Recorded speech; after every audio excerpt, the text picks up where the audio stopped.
El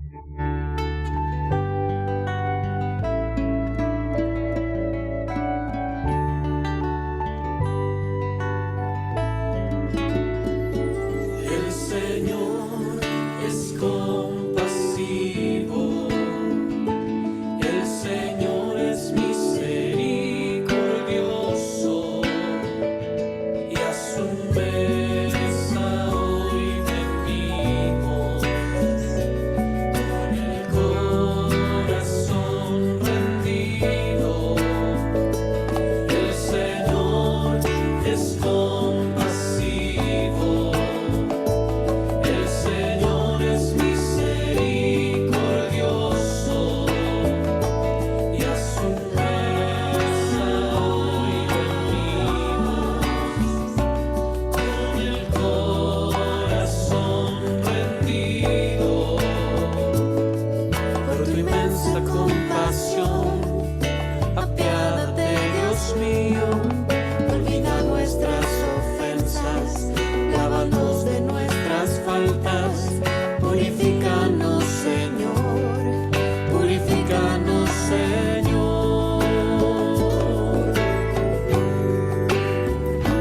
El Señor es compasivo, el Señor es misericordioso, y a su mesa hoy venimos con el corazón rendido. El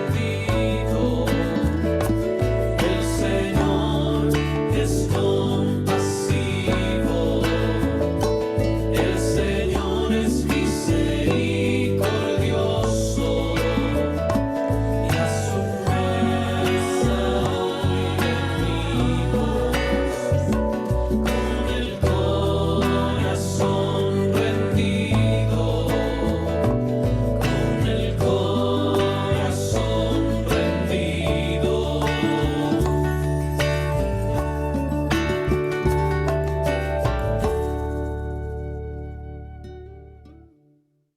En el nombre del Padre, y del Hijo, y del Espíritu Santo. Amén. Muy buenos días, queridos hermanos. Tengan un excelente miércoles. Es miércoles de ceniza y es 22 de febrero de 2023. Iniciamos este camino con Cristo en el desierto, estos 40 días, para prepararnos, para disponernos a un tiempo de conversión, pero también de penitencia, de un análisis, de un examen de conciencia que necesitamos hacer de manera profunda para darnos cuenta si realmente estamos caminando con Cristo o nos estamos desviando de su sendero. Nos disponemos hoy en este día y también lo hacemos pidiendo al Espíritu Santo que ilumine nuestro entendimiento, pero que también ilumine al Santo Padre, al Papa Francisco. Hoy en este día que también recordamos la cátedra de San Pedro y que es precisamente esa enseñanza, ese magisterio que nos ha dejado nuestro Señor Jesucristo a través del testimonio de el primado de San Pedro apóstol. Pedimos para que el Papa Francisco se mantenga fiel a la doctrina de la Iglesia y que en todo momento pueda testimoniar como Cristo lo necesita y lo requiere. Lectura del Santo Evangelio según San Mateo. Gloria a ti, Señor. En aquel tiempo, Jesús dijo a sus discípulos: tengan cuidado de no practicar sus obras de piedad delante de los hombres para que los vean. De lo contrario, no tendrán recompensa con su Padre Celestial. Por lo tanto, cuando des limosna, no lo anuncies con trompeta como hacen los hipócritas en las sinagogas y por las calles, para que los alaben los hombres. Yo les aseguro que ya recibieron su recompensa. En cambio, cuando tú des limosna, que no sepa tu mano izquierda lo que hace la derecha, para que tu limosna quede en secreto, y tu Padre, que ve lo secreto, te recompensará. Cuando ustedes hagan oración, no sean como los hipócritas, a quienes les gusta orar de pie en las sinagogas y en las esquinas de las plazas, para que los vea la gente. Yo les aseguro que ya recibieron su recompensa. Tú, en cambio, cuando vayas a orar, entra en tu cuarto, cierra la puerta y ora ante tu Padre que está allí en lo secreto, y tu Padre que ve lo secreto te recompensará. Cuando ustedes ayunen, no pongan cara triste, como esos hipócritas que descuidan la apariencia de su rostro, para que la gente note que están ayunando. Yo les aseguro que ya recibieron su recompensa. Tú, en cambio, cuando ayunes, perfúmate la cabeza y lávate la cara, para que no sepa la gente que estás ayunando, sino tu Padre que está en lo secreto, y tu Padre que ve lo secreto, te recompensará. Palabra del Señor. Gloria a ti, Señor Jesús. Me gustaría tocar en un primer lugar dos puntos como cierta aclaración sobre el Evangelio del día de hoy, porque en un primer punto esto ha sido muchas veces malinterpretado y se entiende que entonces no hay que acudir a la iglesia porque Dios se encuentra en todo lugar y Dios nos está invitando, Cristo nos invita a que oremos en lo secreto y entonces no hay razón para acudir a la iglesia. Por supuesto que no.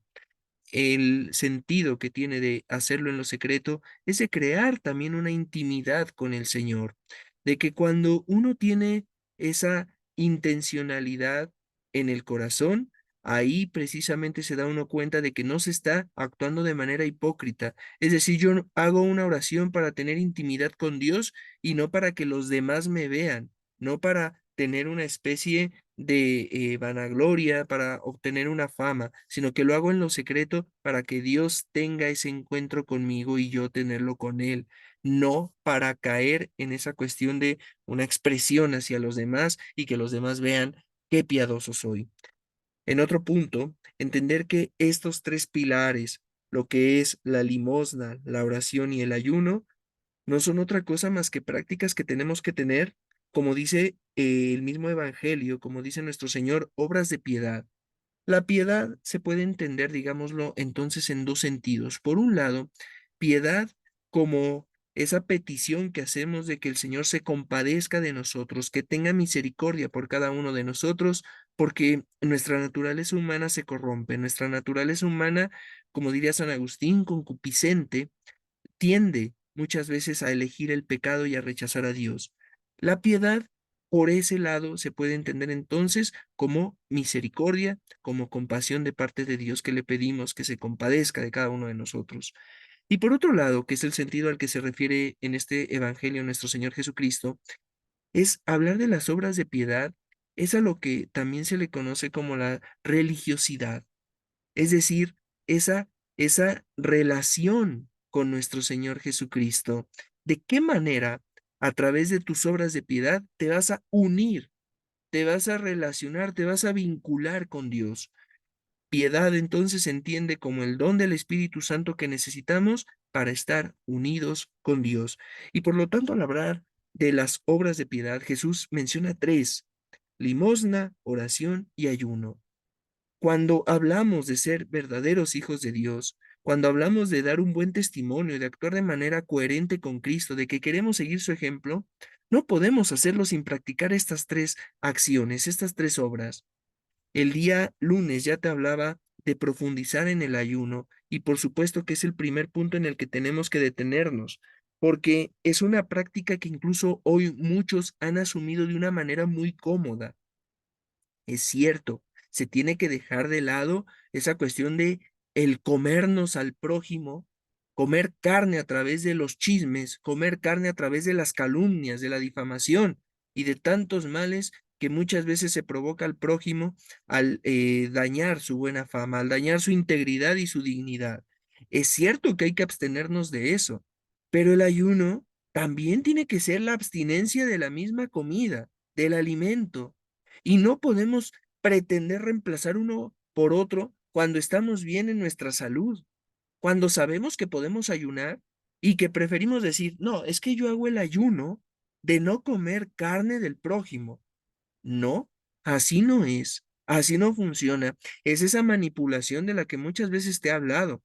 No tenemos por qué comernos al prójimo y no tenemos por qué comer alimentos en el día de hoy, por ejemplo, miércoles de ceniza y tampoco el viernes santo. Son los 2 días de ayuno obligatorio. Si estás en condiciones, hay que evitar el alimento en la mayor posibilidad, en la mayor, digamos, permisividad que nos dé nuestra salud. Eso lo tenemos que hacer. Si es muy fuerte, pues puedes hacer un ayuno de pan y agua, puedes hacer quizás una sola comida fuerte durante el día, pero el chiste es hacer un sacrificio físico, un sacrificio en nuestro cuerpo. Eso no se puede evitar siempre y cuando la salud lo permita. Y que hoy, te repito, creo que sea muchas veces como menospreciado o como que se ha tergiversado esta idea de que no comamos al prójimo y que ahí estamos ejerciendo un ayuno. Por supuesto que sí, pero también la norma de la iglesia nos invita a que hoy hagamos un ayuno verdadero. En un segundo punto, hablar de la oración, ese diálogo que necesitamos tener con Dios, esa inquietud que tiene que brotar en nosotros por sentirnos unidos con Él, intentar hacernos uno, entender que es un Padre que está cercano a nosotros y que por lo tanto nosotros como hijos tenemos que disponernos para estar cerca de Él. Y es muy común encontrarte con ese tipo de comentarios de decir, yo no sé hacer oración, a mí nadie me ha enseñado, yo nunca tuve la formación, la instrucción para saber cómo hacer oración. La oración no tiene realmente en un principio una formación. En un principio, hacer oración es hablar con Cristo, hablar con Dios como se habla con aquella persona a la que tanto amas, aquella persona con la que te tienes que sincerar, que te conoce, que sabe perfectamente cómo eres en tu interior, pero que sin embargo quiere escucharte, quiere que tú se lo digas, quiere que tú te sinceres y que te hagas transparente ante Él. Para Él que nada está oculto, para Él que ve todo, para Él que conoce lo más profundo de nuestras conciencias, de nuestros corazones, de nuestra mente, no le podemos esconder nada, pero Él pretende que nosotros nos sinceremos con Él y que precisamente nosotros le manifestemos, le expongamos lo que somos y que le digamos cómo nos sentimos, cuán agradecidos estamos y cuánta necesidad tenemos de Él. Tener un diálogo de corazón al sagrado corazón, de nuestro corazón humano a ese corazón divino que se abre precisamente para escucharnos, para convertirse en nuestro refugio. La oración, entonces, en principio, es tener ese diálogo con Dios. Y te decía por qué en principio no es necesaria una formación, porque después, por supuesto, aquella persona que está haciendo una oración constante, va a ir creciendo, necesita ir progresando. La oración es un camino también en el que tenemos que irnos poco a poco santificando, tenemos que ir poco a poco desarrollando esa aptitud, ese don de poder dialogar de una mejor manera con Dios. Santa Teresa de Ávila, considerada por muchos como maestra de oración, diría que la oración es como un pequeño huerto. En un principio, para ir a regar el huerto, tienes que estar llevando prácticamente el agua en cubetas. Tienes que estar poco a poco tú esparciendo el agua, quizás con tu mano, y vas regando tu huerto. En un segundo punto, lo vas a hacer a través quizás de una noria, de un pequeño riachuelo que va a ir poco a poco alimentando tu huerto. Y en un último punto, vas a tener un río que ya no va a requerir quizás de tanto esfuerzo, pero que sin embargo tienes que estar de todos modos tú cuidando, que todo lo que has sembrado pueda estar recibiendo esa gracia del río para que pueda en algún momento dar fruto. Y en un último paso, el cuarto y último grado de la oración, diría Santa Teresa, es la lluvia. La lluvia que cae de manera pareja, uniforme, y que finalmente ahí ya no requiere como que de un esfuerzo, ya no se requiere de un trabajo, sino simplemente se está ahí a la expectativa de Dios. Santa Teresa de Ávila, con este hermoso ejemplo, nos pone de manifiesto cómo en un principio hay que hacer un pequeño esfuerzo, hay que dar pasos, pero que después, cuando se logra alcanzar un buen grado de oración, es Dios quien viene hacia nosotros, es Dios quien poco a poco nos va alimentando, nos va rociando con su gracia, con su gran amor y misericordia.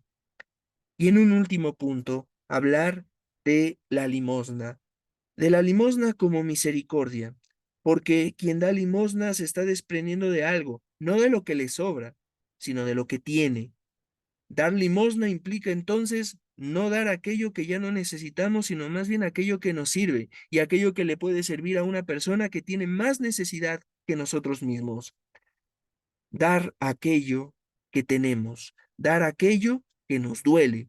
Esa es una invitación también que les hago, queridos hermanos, porque muchas veces estamos acostumbrados a dar únicamente ahí las moneditas que nos sobran, el cambio, como le decimos muchas veces, y se nos olvida tener un desprendimiento, tener quizás en algún momento estar viendo por la calle a alguien que trae una chamarra muy delgadita, ya muy deteriorada, de mucho tiempo y que se ve desgastada, y que vemos que está haciendo muchísimo frío, y que yo traigo una chamarra, pero que no va a pasarme nada, absolutamente nada, si le dejo esa chamarra que está en buen estado, que quizás incluso acabo de comprar, y que sé perfectamente que en algún momento me puedo comprar otra, que me duela, que haya realmente ese sentido de entrega, de decirle al Señor, ¿sabes qué, Señor? Aquí estoy, para lo que tú me pidas.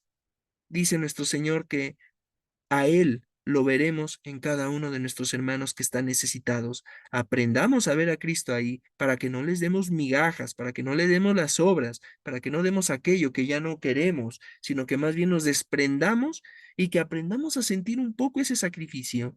¿Qué tanto te puede perjudicar el ayunar? ¿Qué tanto te puede perjudicar el hacer unos minutos de oración? ¿Qué tanto te va a quitar el que puedas dar algo de aquello que con lo que tienes quizás un apego, de aquello que te ha costado y que se lo das a alguien que no lo tiene, que quizás muchas veces es gente que ni en sus mejores sueños pensarían tener aquello que tú les puedes dar? Quiero terminar el día lunes. Te leía un fragmento de un sermón de San Pedro Crisólogo precisamente sobre el ayuno. Hoy te quiero compartir un sermón que también el mismo San Pedro Crisólogo escribió sobre el evangelio que hoy escuchamos. Y él habla de esta manera. Tres son los resortes que hacen que la fe se mantenga firme, la devoción se mantenga constante y que la virtud sea permanente. Estos tres resortes son la oración, el ayuno y la misericordia. Porque la oración llama, el ayuno intercede, la misericordia recibe.